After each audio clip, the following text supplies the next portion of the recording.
L'arbre du climat, qu'est-ce que c'est au juste? Une intervention ludique et gratuite répondant aux sujets climatiques d'aujourd'hui et de demain. Donc on va faire une petite animation et un jeu sur ce qu'on appelle l'arbre du climat. 1h30 d'animation et d'interaction entre les médiateurs et les enfants. Une vidéo explicative introduit le sujet, puis ouvre la parole sur un temps d'échange. L'occasion pour nos ambassadeurs en herbe de poser toutes leurs questions et d'en apprendre un peu plus sur ce vaste sujet. Qu'est-ce qui se passe quand la Terre se réchauffe? Et les déchets ménagers, on les met dans quelle poubelle? C'est quoi une énergie fossile? Et une énergie nucléaire? Et le réchauffement climatique. Donc la Terre, c'est une planète avec l'atmosphère qu'il y a autour. L'atmosphère, on peut considérer, c'est une petite couverture. C'est-à-dire que les rayons du Soleil viennent sur la Terre et la chaleur qu'elle produit repart en altitude et s'en va de la Terre, sauf qu'il y a l'atmosphère qui en retient une partie.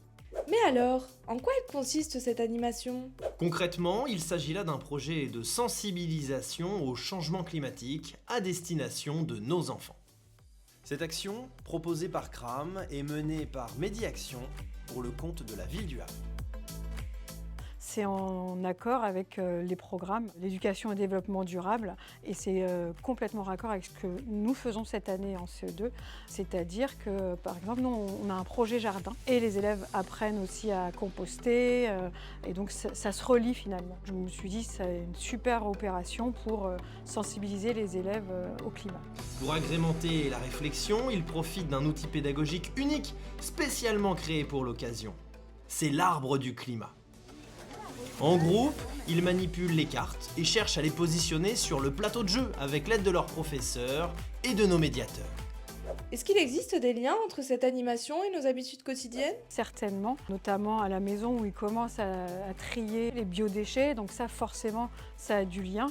Et puis le fait de les sensibiliser aussi au covoiturage ou alors à venir à pied à l'école, tout ça, ça va aussi leur permettre d'en parler à leurs parents et puis de faire aussi bouger les choses de leur côté. Un moyen original de responsabiliser et valoriser les démarches environnementales chez les enfants, de répondre aux sujets climatiques d'aujourd'hui, mais aussi de favoriser le développement d'éco-délégués dans vos écoles. Vous êtes nos éco-ambassadeurs, donc vous avez des choses à raconter aux adultes, à vos petits camarades. Tout ce que vous pourrez faire dans ce qu'on a vu dans le petit film, c'est important pour la planète et on compte sur vous. Vous avez été très efficace, c'est super.